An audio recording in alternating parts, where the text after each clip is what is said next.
মহসিন হলে ১৬ বছর আজান বন্ধ ছিল। ছাত্রলীগের ঘুমের কষ্ট হতো, তাই আজান দেওয়া হতো না, এবং ডাকসু নির্বাচনের পরে এই আজান আবার চালু হয়েছে। মুফতি আমির হামজা সাহেবের এই বক্তব্য কতটুকু সত্য? আসলে হামজা ভাইয়ের এই বক্তব্য আমি নিজেও শুনেছি। ভাই বলেছেন যে ছাত্রলীগের ঘুমের ডিস্টার্ব হবে, এই জন্য ১৬ বছর মহসিন হলে আজান বন্ধ ছিল, ফজরের আজান বন্ধ ছিল, ফজরের সময় ঘুমের কষ্ট হবে, এবং ডাকসু নির্বাচনের পরের দিনেই আজান চালু হয়েছে। এই যে বিষয়টা নিয়ে দেখলাম যে ওই হলের যারা ছাত্র তারা পর্যন্ত প্রতিবাদ করছে যে আমাদের হলে আজান বন্ধ, আমরা জানি না।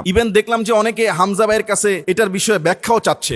আবার অনেককে দেখছি যে ট্রল করে লিখছে যে হামজা ভাইকে রেস্টে পাঠানো উচিত, অনেকে বসে তার কাছ থেকে মোবাইলটা কেড়ে নেওয়া উচিত, তার বিশ্রামের প্রয়োজন। আসলে ঘটনা একটা কি দেখেন, মুফতি আমির হামজা সাহেব তিনি কিন্তু একটা মাজলুম। ৩টি বছর তিনি জেলখানায় কাটিয়ে দিয়েছেন, এবং তিনি নিজেও বারবার বলেছেন আমি শারীরিকভাবে অসুস্থ, আমার ব্রেইনের অবস্থা ভালো না, জেলখানায় আমাকে কি খাওয়াইছে আমি নিজেও জানি না। আপনারা দেখেছেন তার আগেও তিনি এরকম কিছু বক্তব্য দিয়ে পরবর্তীতে তিনি ক্ষমাও চেয়েছিলেন। আসলে হলটা কিন্তু মহসিন হল না, হয়তো বলার ক্ষেত্রে আর কিছু শব্দ হয়তো অন্যরকম হয়ে গিয়েছে। এটা ছিল মুসলিম হল, এসএম হল যেটাকে বলা হয়। মুসলিম হলের মধ্যে মাইকে আজান দেওয়া হয় না, এইটা নিয়ে একটা পত্রিকা রিপোর্ট করেছে, এবং কিছু ছাত্রদের ইন্টারভিউ সম্ভবত সেখানে আসছে যে ছাত্রলীগের ঘুমের ডিস্টার্ব হবে ফজরের আজানে, এই জন্য মাইকের অনুমতি দেওয়া হয় নাই। কিন্তু ঢাকা পোস্ট সহ, ডেইলি ক্যাম্পাস সহ আরও অনেকগুলো নিউজ পেপারে এসএম হলের, মুসলিম হলের ইমামের সাক্ষাৎকার নেওয়া হয়েছে, যিনি বলেছেন যে আমি ২০-২৫ বছর ধরে এই হলে ইমামতি করি, এখানে আসলে কারো ঘুমের ডিস্টার্বে মাইক আজান বন্ধ বিষয়টা এমন না। বরং ২০০২ সালে সম্ভবত উনি বলেছিল যে একটা মাইক ছিল, কিন্তু সেটা পরে নষ্ট হয়ে যায়, আর রেগুলার কোনো মুয়াজ্জিন নাই, ছাত্ররা এসে আজান দেয়, মাইকের রক্ষণাবেক্ষণ, এটাকে চালু করা, অপারেট করা, সেটিং করা, এইটাও একটা বিষয় আছে।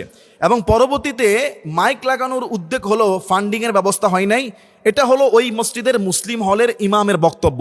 আর হামজা ভাই বলেছে মহসিন হলে, আর তিনি বলছেন ডাকসু নির্বাচনের পরের দিনেই চালু হয়েছে। এটা আসলে সত্য না, অসত্য কথা। হয়তো তিনি বুঝতে পারেন নাই বা তথ্য পান নাই, কিন্তু আমি মনে করি আসলে হামজা ভাইয়ের বিশ্রাম নেওয়া উচিত, একটু শারীরিকভাবে বিশ্রাম নেওয়া উচিত। তিনি যেহেতু মজলুম ছিলেন, দীর্ঘদিন জেলখানায় ছিলেন।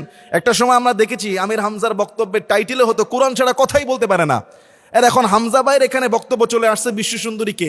এই ধরনের বক্তব্যে আসলে সমাজের মধ্যে মিশ্র প্রতিক্রিয়া শুরু হয়। আর বর্তমানে তিনি যেহেতু জামায়াতে ইসলামের মনোনীত একজন এমপি প্রার্থী কুষ্টিয়া জেলা সম্ভবত, তো সেই ক্ষেত্রে তার শত্রু কিন্তু আগের থেকে কয়েক গুণ বেড়ে যাবে, সমালোচক বেড়ে যাবে, এটা সাবধান। এজন্য শুধু আমির হামজা ভাই না, আমাদের প্রত্যেককেই উচিত যে আমরা যারা দাওয়াতি কাজ করি, কথা বলি, আমাদের ইনফরমেশনগুলো একজন রিয়েল খাঁটি হওয়া, 100% অথেন্টিক হওয়া, যাতে করে আমার একটা মেসেজ ইনস্ট্যান্ট একটা ময়দানে 10,000 20,000 লোক শুনছে। আমি যদি একটা ভুল মেসেজ দিয়ে দিই, তাহলে 10-20,000 লোক কিন্তু ভুল শিক্ষা গ্রহণ করবে, ভুল আমল করবে, এবং তারা কিন্তু আমার জন্য জাহান্নামের দিকে এগিয়ে যাবে। কিন্তু আজকে বর্তমানে আমরা দাওয়াতি ময়দানে আসলে আমরা দাওয়াতি কথা না বলে অনেকে এতটাই পলিটিক্যালি হয়ে যাচ্ছি, এতটাই হিংসাত্মক। অনেক ক্ষেত্রে বলছি, আমি হামজাবের শুধু কথা বলছি না, আমি আমাদের আত্মসমালোচনা করছি। আমরা দাওয়াতি যে ঘটনার হোক না কেন, আজকে আমরা দাওয়াতি ময়দানে সঠিক দাওয়াত না দিয়ে আমরা কুলুষিত করে ফেলছি। বলা হচ্ছে প্রত্যেক দলেই এখন ফজু পাগলা আছে, মানে দল একটাকে পচানোর জন্য ফজু পাগলার মতো 2-1 যথেষ্ট। এটা প্রত্যেকটা দলের মধ্যে আত্মসমালোচনা হিসেবে বলছি। এজন্য আমি সহ যত দায়ী আছি, আমাদের উচিত কোরআন হাদিসের স্টাডি করে, রিসার্চ করে সঠিক তথ্য দেওয়া। হ্যাঁ, এখানে যেহেতু আজান রিলেটেড কথা ছিল যে আজান দেওয়া হতো না, এই কথাগুলো উনি বলাতে ঠিক ছিল, কিন্তু যদি বলতো এসএম হলের, এবং সেটা 5ই আগস্টের পরে মাইক লাগানো হয়েছে, এটা সত্য, 5ই আগস্টের পরে মাইক লাগানো হয়েছে। হামজা ভাইয়ের এই তথ্য ভুল হলেও এইটা সত্য যে বিগত 15-16 বছরে এই ঢাকা ইউনিভার্সিটির মসজিদগুলোতে যারা টাকনুর উপরে প্যান্ট পরতো, যারা দাঁড়িয়ে রাখতো, এদেরকে জঙ্গি, তারপর শিবির বলে অনেক জুলুম নির্যাতন করা হয়েছে। ইভেন ইফতার মাহফিল পর্যন্ত আক্রমণ করে ভণ্ডুর করে দেওয়া হয়েছে। এটা তো আপনি অস্বীকার করতে পারবেন না। বাংলা ডিপার্টমেন্ট থেকে শুরু করে আমরা বিভিন্ন ডিপার্টমেন্টে দেখেছি যে হিজাব পড়া ছাত্রীদেরকে পরীক্ষার হলে ঢুকতে দেয় নাই, তার পরীক্ষা নেয় নাই, হেনস্থা করা হয়েছে। এবং রমজান মাসে বটতলায় কোরআন শিক্ষার আসরকে ভণ্ডুল করে দেওয়া হয়েছে ছাত্রদের। এগুলি আপনি অস্বীকার করতে পারবেন না।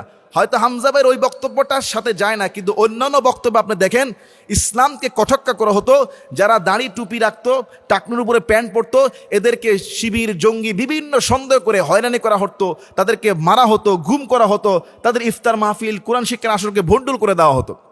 এটা কিন্তু সত্য। এজন্য আসলে তথ্যটা হবে মুসলিম হলের আজান গত আগস্টের স্বৈরা শাসকের পরে আবার নতুন করে এটা চালু হয়েছে, কিন্তু আজানটা কেন বন্ধ ছিল এটা নিয়ে বিভিন্ন মিশ্র প্রতীকে আছে। কেউ সাক্ষাৎকার দিয়েছে ছাত্রলীগের ঘুমের কারণে, আবার কেউ বলেছে ইমাম সাহেব বলেছে না আসলে বিষয়টা এমন না, মাইক নষ্ট ছিল। আশেপাশে অনেক হল আছে, প্রত্যেক হলের আজানের শব্দ শোনা যায়, আর একসাথে সব হলের আজান বেজে উঠলে পরিস্থিতি খারাপ হয়ে যেতে পারে, রক্ষণাবেক্ষণের অভাব, মুয়াজ্জিন নাই, সব কিছু মিলিয়ে আসলে বিষয়টা একেবারেই অনেক রকমের তথ্য আছে। কিন্তু এটা নিয়ে আসলে বাড়াবাড়ি করা উচিত না। আপনি আমির হামজা ভাইকে যেভাবে সমালোচনা করছেন, আপনি তাকে যেভাবে ফজু পাগলা বলতেছেন, আপনি বলতেছেন তিনি মানসিক বিকারগ্রস্ত, এভাবে আপনারা একজন আলেমকে কটাক্ষ করতে পারেন না। আপনি সমালোচনা করেন, সমালোচনায় ইনসাফ রাখুন। তিনি হয়তো মিস্টেক করতে পারে, মনে রাখবেন ম্যান ইজ ইরর, মানুষ মাত্রই ভুল করতে পারে, মানুষ ভুল করবে, কিন্তু কুল্লু বানি আদম খাত্তাউন ওয়া খায়রুল খাত্তাইন আত-তাওয়াবুন, প্রত্যেক বনি আদমের সন্তান ভুলকারী। রাসূল সাল্লাল্লাহু আলাইহি ওয়াসাল্লাম বলছেন তবে শ্রেষ্ঠ হলো সে যে ব্যক্তি তাওবা করে আল্লাহর কাছে। ভুল হতে পারে, প্রকাশ্যে ভুল করলে প্রকাশ্যে ক্ষমা চেয়ে নেবে, কিন্তু আপনি যখন সমালোচনা করবেন এই সমালোচনায় ইনসাফ রাখবেন। একজন আলেমকে আপনি এমন ভাষায় আঘাত করবেন না যাতে করে আপনার আমলনামা শূন্য হয়ে যায়। আল উলামা ওয়ারাসাতুল আম্বিয়া, ওলামারা হলো নবীগণের ওয়ারিস। ইন্নামা ইয়াখশাল্লাহ মিন ইবাদিহিল উলামা, নিশ্চয়ই আলেমদের অন্তরে রয়েছে আল্লাহর ভয়। আমির হামজা ভাইয়ের হাজার হাজার তাফসির রয়েছে, হাজার হাজার হাদিসের বর্ণনা রয়েছে, যেখান থেকে অসংখ্য মানুষ উপকৃত হয়েছে।